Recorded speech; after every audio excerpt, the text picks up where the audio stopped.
I thought it was another North Shore situation that spiraled. Lynn, Salem, Revere. Shootings that don't get solved, names that pop up and then disappear.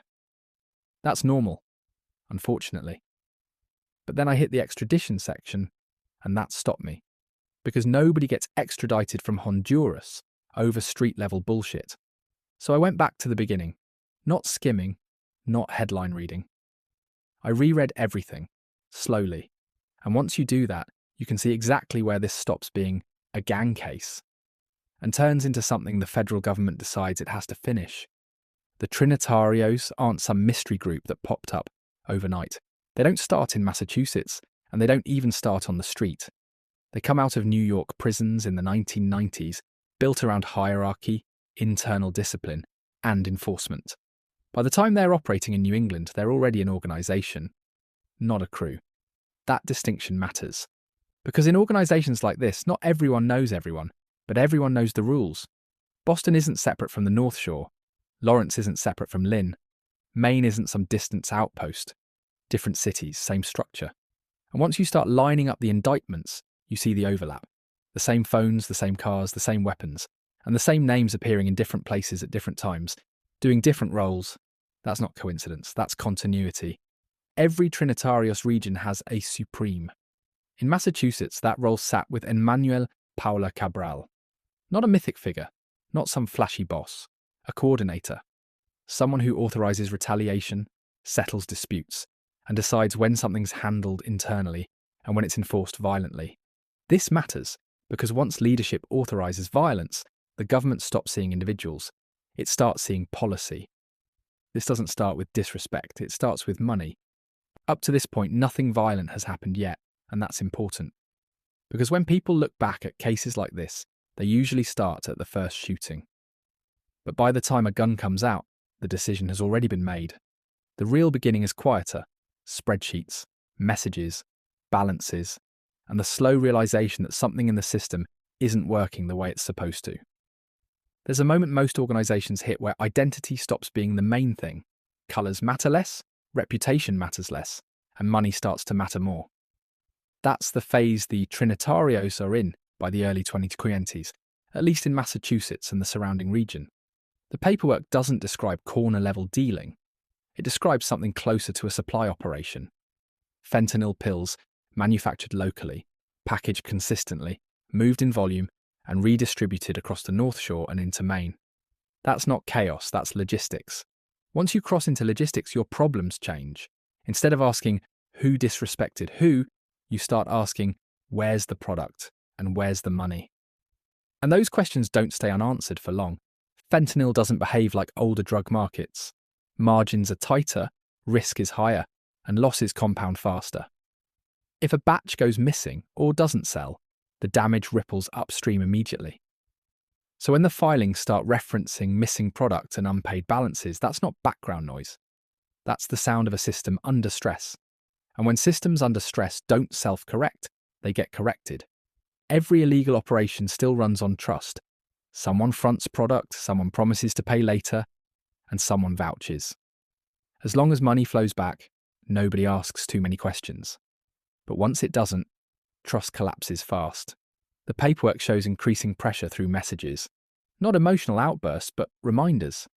Amounts owed, deadlines implied, references to past arrangements. This is the stage where leadership still hopes the problem resolves quietly, because violence is expensive.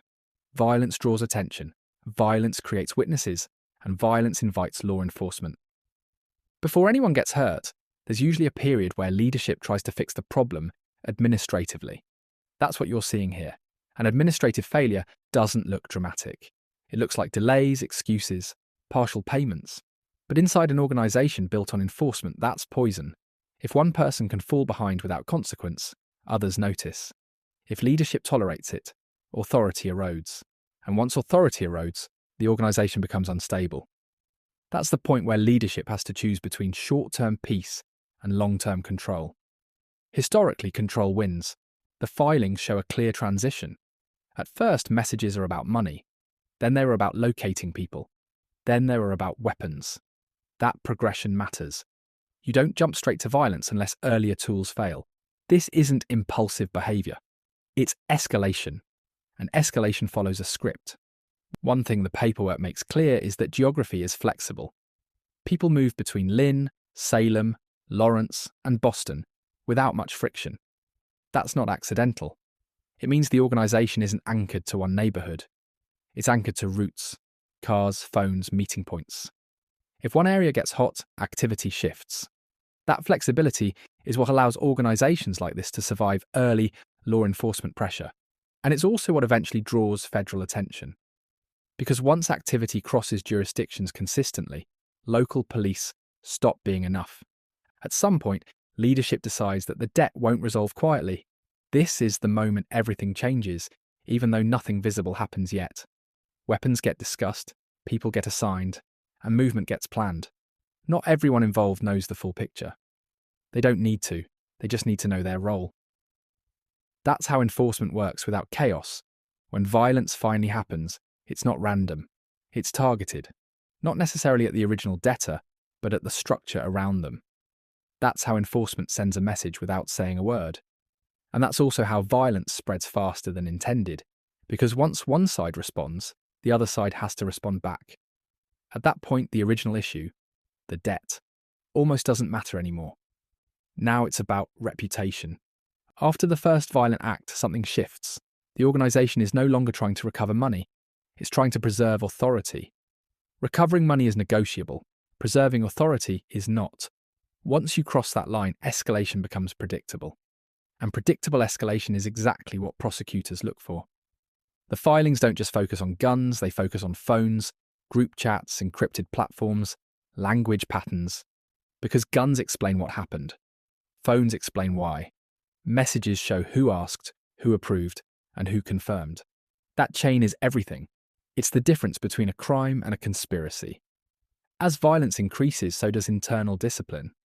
Rules tighten, access narrows, and information becomes compartmentalized. This isn't panic, it's adaptation. Organizations that don't adapt collapse quickly. Organizations that do adapt last longer, but they also leave clearer trails. More messages, more coordination, more evidence. At this stage, you might wonder why leadership doesn't just shut things down. The answer is simple. They can't. Once money starts flowing through multiple layers, stopping the pipeline creates more problems than continuing it. People upstream still expect payment. People downstream still expect supply. Shutting it down creates new debts and new enemies. So instead, leadership tries to manage the fallout while keeping the operation alive. That balancing act rarely works. By late 2023, the paperwork shows a system under constant strain. Violence has started, but it hasn't resolved anything. Money is still an issue, authority is still being tested, and the more violence occurs, the harder it becomes to step back. At this point, nobody is really in control anymore. They're just reacting to the last move. That's when mistakes start happening. Mistakes aren't always sloppy. Sometimes they're systematic. Reusing phones, meeting in familiar locations, recording behaviour that should never be recorded. These aren't rookie errors. They're the result of operating under pressure for too long. And pressure creates patterns. Patterns are what federal cases are built on. By now, the original debt barely matters. The money is gone, the relationships are burned, and the focus has shifted. Now it's about dominance, and dominance doesn't de-escalate on its own. Once multiple acts of violence occur, leadership no longer has the option to walk things back. Every decision after that is defensive. Cover tracks, limit exposure, control information. This is the stage where people start thinking about exit strategies. Not for the operation, but for themselves. And that's how you end up with people leaving the country. From the outside, this looks like chaos. From the inside, it looks like a failing system trying to stabilize itself. That's the distinction most crime coverage misses. This isn't about people losing control. It's about people trying to regain it and failing. By the end of this phase, everything is in motion. Violence has started. Authority is being challenged, and law enforcement attention is increasing. What comes next isn't surprising, but the speed, coordination, and consequences are. Because the next phase isn't about money anymore, it's about survival. Once violence starts, people expect it to look loud and chaotic, and sometimes it is. But in this case, the paperwork shows something different, something quieter and more deliberate.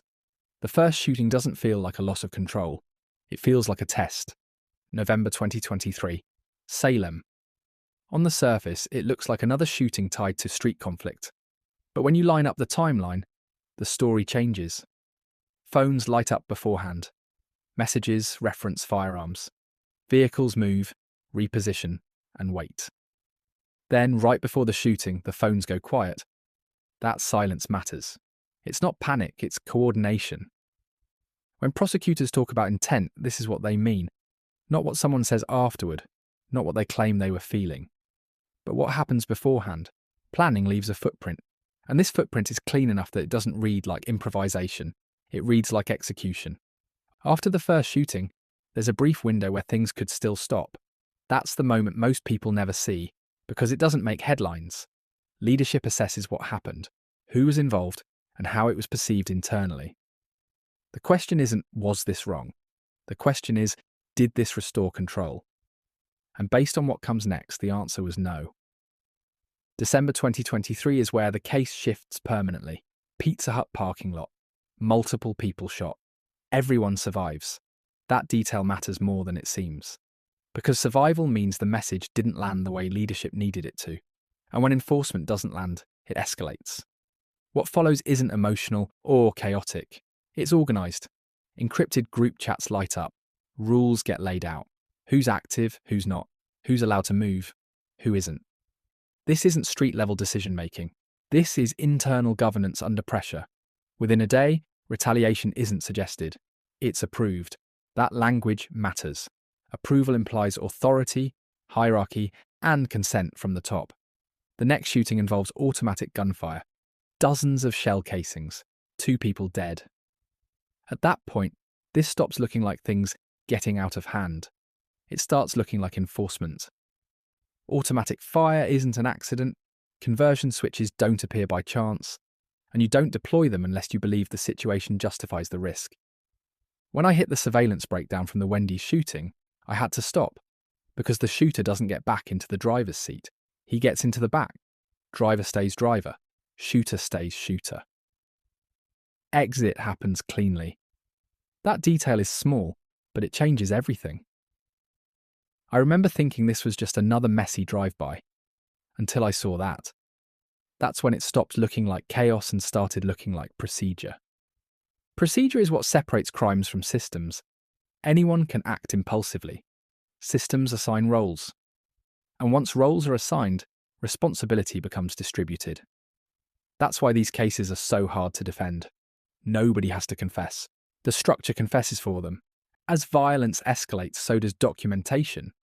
Ironically, people record themselves with weapons, they post videos, they send messages confirming availability, readiness, loyalty. At the time, it probably feels like confidence. In retrospect, it's evidence.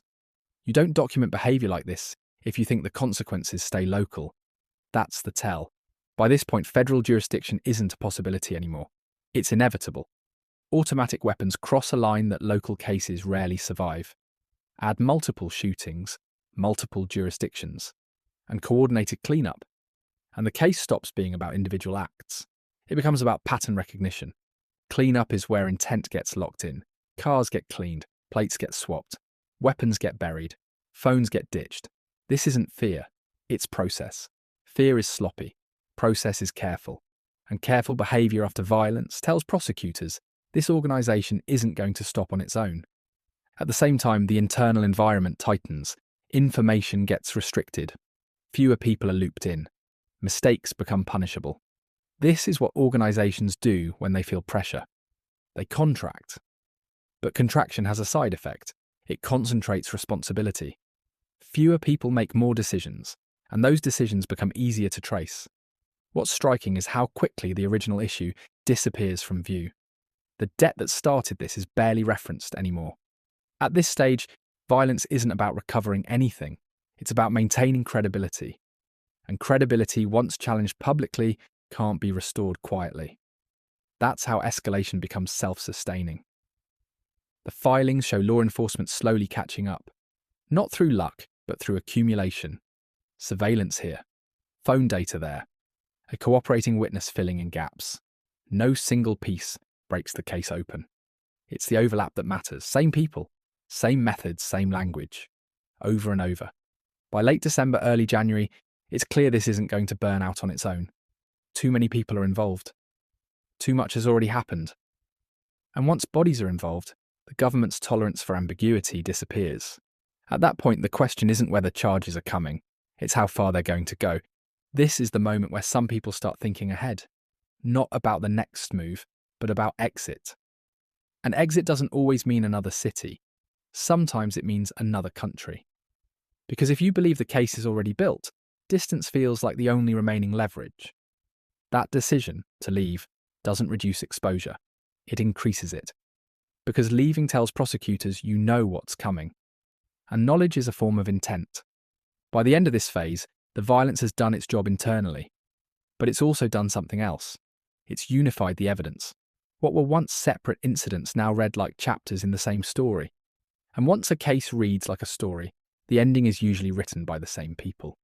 Once people start leaving the country, the case enters a different phase. Running isn't evidence by itself, but it changes how prosecutors read everything that came before. Distance doesn't erase the paper trail, it sharpens it.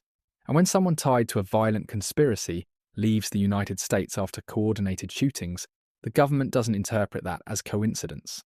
It interprets it as awareness. Honduras isn't symbolic. It's practical. It's a place people believe puts space between them and the system. But extradition only happens when prosecutors believe the case is already complete.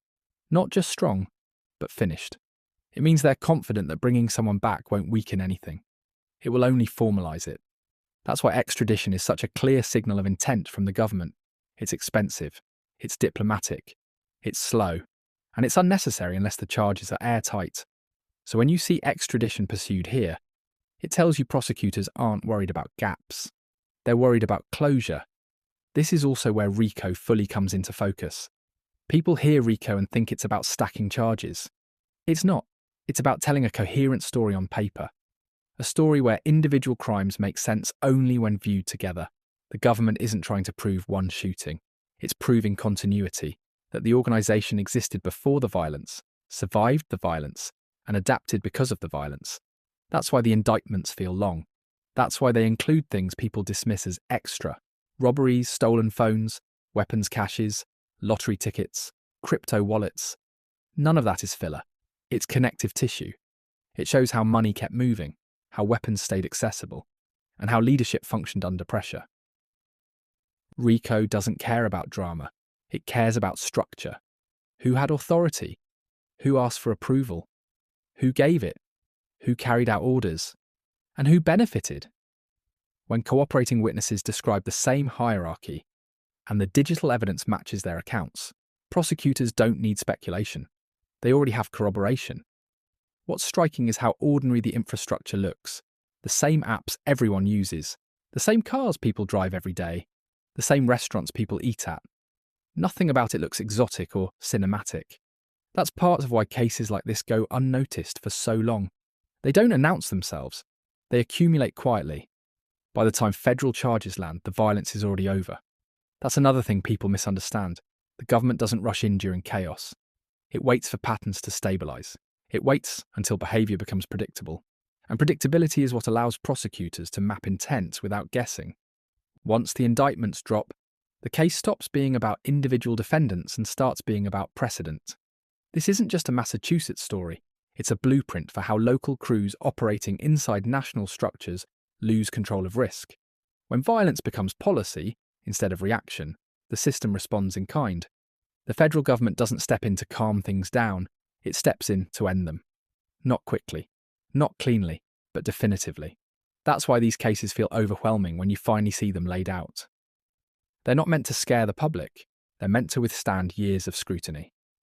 What makes this unsettling isn't the scale of violence, it's the proximity. Same streets, same parking lots, same routines. The only difference between this and normal life is the paperwork. Paperwork most people never read, and once you do read it, you can't unsee how methodical escalation actually is.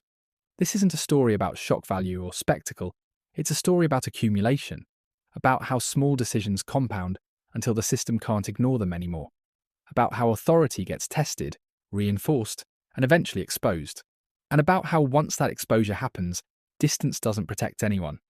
Once you see how this one escalated, you stop asking why it got so bad. You start wondering how many others followed the same path and never made the news. How many cases are still mid-escalation, still quiet, still unresolved. That's the part that sticks with you. This is the underground files, and the paperwork never lies.